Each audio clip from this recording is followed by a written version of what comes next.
یہ کتاب میرے ہاتھ میں ہے، اس کا نام ہے قادیانیت، اسلام اور سائنس کے دائرے میں۔ اور سامعین محترم، اس کتاب کے اندر میں نے اسلام سے بھی، جدید سائنس سے بھی، عقل انسانی سے بھی یہ بات ثابت کی ہے کہ قادیانی جس کو اللہ کے نبی کہتے ہیں، قادیانی جس کو اللہ کا رسول کہتے ہیں، میں نے بحوالہ ثابت کیا ہے کہ مرزا قادیانی ایک پاگل انسان تھا۔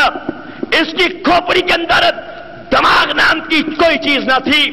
یہ کائنات کا بدترین انسان تھا، کائنات کے تمام گناہ یہ کرتا تھا، کائنات کی تمام بیماریاں اس کے اندر تھیں۔ اور سامعین محترم، الحمدللہ کتاب لکھنے کے بعد میں نے کل دنیا مرضیت کے، ان کے بڑے بڑے پوپ، ان کے بڑے بڑے پادری، ان کے بڑے بڑے مربی، ان کو کتاب روانہ کی۔ حتیٰ کہ لندن کے اندر مرزا مسعود احمد قادیانی، اس بڑے خبیث کو بھی جس کو قادیانی امام حسن کہتے ہیں، نعوذ باللہ، اس بڑے مرتد کو بھی یہ کتاب روانہ کی۔ اور سامعین محترم، کتاب روانہ کرنے کے بعد میں نے کل دنیا مرضیت کے، ان کے بڑے بڑے پوپ، ان کے بڑے بڑے پادری، بڑے بڑے لیڈر، ان کو اس بات کا چیلنج دیا کہ اس دھرتی کا کوئی قادیانی، اس دھرتی کا کوئی مردوب، تمہارا کوئی پوپ، تمہارا کوئی بڑا خبیث میری کتاب کا جواب دے کے دکھائے، تم سے گولی کھا لوں گا۔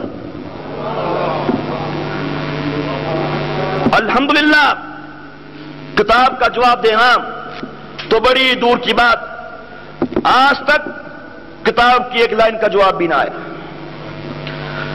اور الحمدللہ انڈیا کے اندر اس کا انگلش میں ترجمہ کیا گیا۔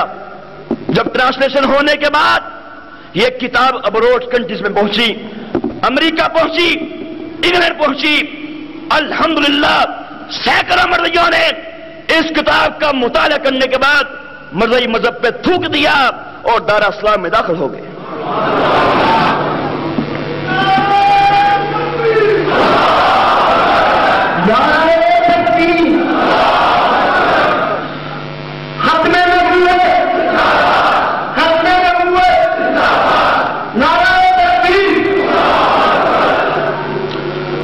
سامعین محترم، الحمدللہ میرے قبول اسلام کے بعد میری پیاری والدہ، آپ نے میرے ہاتھ میں اسلام قبول کر لیا، اور اس کے بعد میرے 3 بھائی وہ بھی دار اسلام میں داخل ہو چکے ہیں۔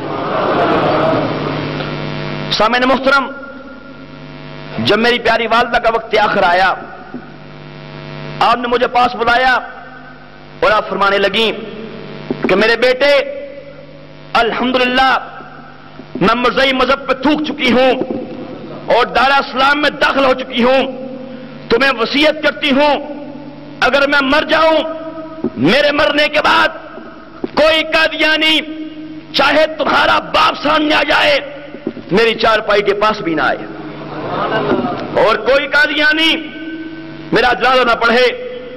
اس کے بعد جب میری پیاری والدہ کا انتقال ہو گیا، میت ہسپتال سے گھر پہنچی تو پوری برادری کے اندر کوہرام بپا ہو گیا۔ میرے باپ نے ٹیلی فون کرنے شروع کر دیے، مرزائی برادری اکٹھی کرنی شروع کر دی۔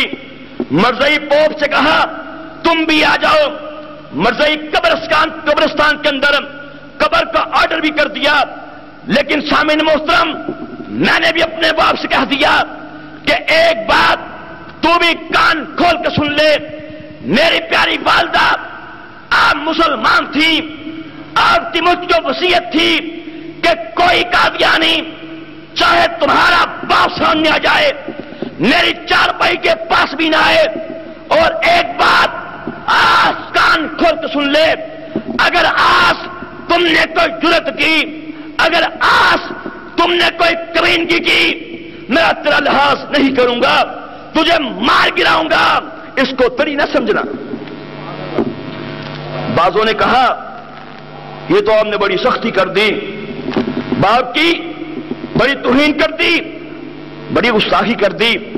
میں نے کہا سنو، اس وقت اس کائنات کے اندر 2 ہی رشتے ہیں، ایک دوسرا اسلام کا رشتہ ہے، اور تاریخ اسلام پڑھ کے دیکھ لو، جب بھی کبھی دونوں رشتوں کا آمنا سامنا ہوا ہے تو اسلام کے رشتے نے کبھی بھی کفر کا لحاظ نہیں کیا، چاہے سامنے باپ بھی کیوں نہ کھڑا ہو۔ یہی نبی کی سنت ہے، یہی صحابہ کی سنت ہے۔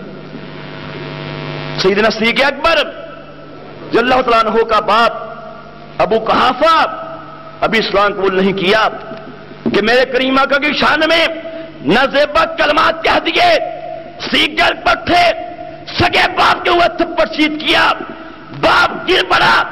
جب یہ بات میرے نبی تک پہنچی، آپ نے ارشاد فرمایا صدیق کو بلاؤ، کدھر ہے؟ حاضر ہوتے ہیں۔ پوچھا صدیق اکبر بتلاؤ اپنے باپ کو تھپڑ سیدھ کیا ہے؟ عرض کیا آقا تھپڑ سیدھ کیا ہے، اور اس لیے کیا ہے کہ میرے ہاتھ میں تلوار نہیں تھی، رب کعبہ کی قسم میرے ہاتھ میں تلوار ہوتی اس کو مار گراتا، اس کو کاٹ دیتا۔ وہ آپ کا دشمن پہلے تھا، میرا باپ بعد میں تھا، اور جو آپ کا دشمن ہے میرا کچھ نہیں لگتا۔ یہ ہے تاریخ اسلام۔ غزوہ بدر کو دیکھ لیجیے، ایک طرف باپ ہے، ایک طرف بیٹا ہے، ایک طرف بڑا بھائی، اس طرف چھوٹا بھائی، ایک طرف چچا، ایک طرف بھتیجا، ایک طرف ماموں، ایک طرف بھانجا۔ اسلام نے ثابت کر دیا کہ اگر کوئی بھائی بھی ہو، باپ بھی ہو، بیٹا بھی ہو، بھانجا بھی ہو، چچا بھی ہو، کفر کا نمائندہ بن کے آئے، تم نے اس کا لحاظ نہیں کرنا۔ یہ ہے اسلام۔ الحمدللہ میں نے بھی ٹیلی فون کیے، علماء کرام کو اکٹھا کیا، مجاہدین اسلام کو اکٹھا کیا، اور ہماری تمام کی تمام گلی مسلمانوں سے بھر گئی۔ اب ایک طرف مرزائی پوپ کھڑے تھے، ان کے بڑے بڑے مربی کھڑے تھے، ایک طرف مسلمان کھڑے تھے۔ کسی قادیانی میں جرأت نہ ہوئی کہ میری پیاری والدہ کے چارپائی کے پاس بھی آ سکے۔ الحمدللہ ایک مسلمان عالم دین نے آپ کا جنازہ پڑھایا اور آپ کو سپرد خاک کر دیا گیا۔ سامعین محترم، میری پیاری والدہ کے انتقال کے اگلے روز میں خواب میں کیا دیکھتا ہوں کہ ایک انتہائی خوشنما اور خوبصورت قسم کی بگی ہے جو انواع اقسام کے پھولوں سے بھری ہوئی ہے۔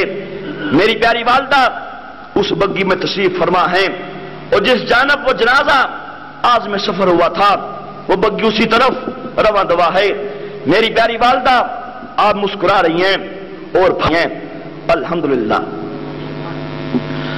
سامعین محترم، اس خواب کے بعد اکثر میری پیاری والدہ مجھے خوابوں میں نظر آتی رہتی ہیں، اور آپ اس بات کا درس دیتی رہتی ہیں کہ میرے لال مرتے دم تک کبھی ہمت نہ ہارنا، مشکلات اور پریشانیوں سے کبھی مت گھبرانا، مرضیوں کے خلاف کام کرتے رہنا، ختم نبوت کے جھنڈے کو گلی گلی، نگر نگر، کوچا کوچا، بستی بستی، شہر شہر، کریا کریا اس کو بلند کرتے رہنا، اس اللہ پاک بڑا خوش ہوتا ہے، بڑا راضی ہوتا ہے۔ سامعین محترم، یہ تھی میرے قبول اسلام کی مختصر رداد۔ اب آخر میں آپ تمام احباب کو مرزائی مذہب کے حوالے سے، مرزائی فتنے کے حوالے سے، ان کی خواصوں کے حوالے سے کچھ معلومات دینا چاہتا ہوں، کچھ پیغامات دینا چاہتا ہوں۔ سامعین محترم، مرزا غلام احمد قادیانی مردود نے انگریز کے کہنے سے اشارہ فرنگی پر نبوت کا دعویٰ کیا، رسالت کا دعویٰ کیا۔ انگریز نے اس کو کہا تھا تو کہہ دے کہ میں نبی ہوں، اس کے بعد تو یہ کہنا کہ آج کے بعد جہاد حرام ہو چکا ہے۔ مرزا مردود نے ایسا ہی کیا۔